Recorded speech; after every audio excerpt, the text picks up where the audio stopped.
Welcome to Life in My Greenhouse. Today, I'll be showing you how to use your pan drippings to make a delicious herb-roasted chicken broth.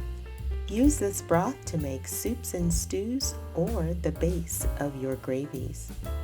I don't know about you, but I don't like to waste anything, and so this is the perfect way to repurpose your pan drippings. We made a delicious roast chicken with natural herbs, which produce, of course, the most delicious drippings. So without further ado, let's get right into it. To your roasting pan, add 2 cups of water.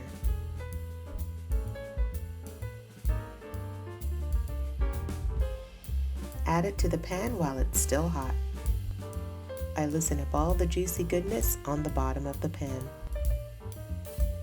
Go ahead and add your pan drippings to a saucepan on medium to low heat.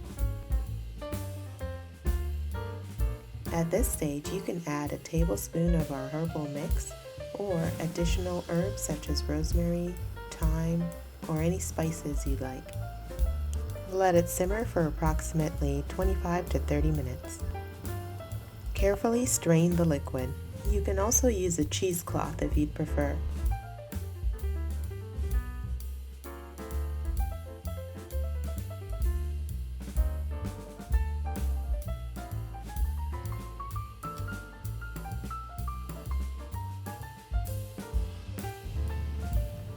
Pour your liquid into a glass jar and refrigerate.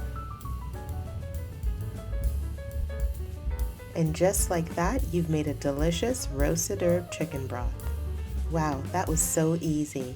And you were able to control the amount of salt and additives in your broth, using, of course, only garden-rich natural ingredients. It's so hard to believe that we've come to the end of this video so quickly. As a thank you for spending time with me, I've included a recipe card for you right here. Don't forget to give this video a like, and if you're not a part of the family, hit the notification bell to join the tribe. Take care of yourself, my beloved, and remember, the grass is always greener where you water it. See you next time.